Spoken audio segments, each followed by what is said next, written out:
തമിഴക വെട്രി കഴകത്തെ ശക്തിപ്പെടുത്താൻ ഒരുങ്ങി വിജയ്. നിയമസഭാ തെരഞ്ഞെടുപ്പിന് മുൻപ് ഓരോ മണ്ഡലത്തിൽ നിന്നും മത്സരിക്കേണ്ട സ്ഥാനാർത്ഥികളെ ഇപ്പോഴേ തെരഞ്ഞെടുക്കണമെന്നാണ് വിജയിയുടെ നിർദ്ദേശം. ഓരോ മണ്ഡലങ്ങളിൽ നിന്നും 4 സ്ഥാനാർത്ഥിയെങ്കിലും നാമനിർദ്ദേശം ചെയ്യണമെന്ന് ജില്ലാ ഭാരവാഹികളോട് വിജയ് ആവശ്യപ്പെട്ടിട്ടുണ്ട്.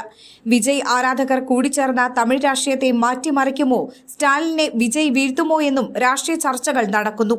വിജയുടെ ദ ഗോട്ടിന്റെ റിലീസിന് ശേഷമായിരിക്കും സമ്മേളനം. നിലവിൽ വിഴുപ്പുറം ജില്ലയിലെ വിക്രവാണ്ടിയിൽ സമ്മേളന നഗരിക്ക് അനുമതി തേടിയിട്ടുണ്ട്. കഴിഞ്ഞ ഫെബ്രുവരിയിലായിരുന്നു വിജയ് പാർട്ടി പ്രഖ്യാപിച്ചത്.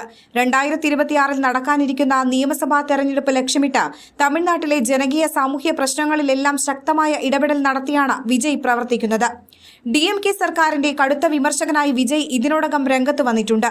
പാർട്ടിയിൽ ഇതുവരെ 10 ലക്ഷത്തിലധികം അംഗങ്ങൾ ഉണ്ടെന്നാണ് അവകാശപ്പെടുന്നത്. 2 കോടി അംഗങ്ങളെ ചേർക്കുകയാണ് പാർട്ടിയുടെ ലക്ഷ്യം. തമിഴ്നാട്, കേരളം, പുതുച്ചേരി, കർണാടക എന്നിവിടങ്ങളിലെ പ്രവർത്തകർ ചെന്നൈ പനയൂരിലുള്ള പാർട്ടി ആസ്ഥാനത്ത് നടന്ന പരിപാടിയിൽ പങ്കെടുത്തു. പാർട്ടിയുടെ പതാക പുറത്തിറക്കിയത് വാർത്തകളിൽ ഇടം നേടിയിരുന്നു. സമത്വത്തിന്റെ അടയാളമായ മഞ്ഞ നിറമാണ് പതാകയിലുള്ളത്. വാഗൈ പുഷ്പം നടുവിൽ ആലേഖനം ചെയ്തിരിക്കുന്നു. പാർട്ടിയുടെ ആദ്യ സംസ്ഥാന സമ്മേളനം സെപ്റ്റംബർ 22-ന് വിക്രവാണ്ടിയിൽ നടത്തുമെന്നും സൂചനകളുണ്ട്. അതിനുശേഷം വിജയ് സംസ്ഥാന പര്യടനം നടത്തും. എല്ലാവർക്കും തുല്യാവകാശവും അവസരവും നൽകും. തമിഴ് ഭാഷയെ സംരക്ഷിക്കും. സാമൂഹിക നീതിയുടെ പാതയിൽ മുന്നോട്ടു പോകും എന്നിവയാണ് പാർട്ടിയുടെ പ്രതിജ്ഞ.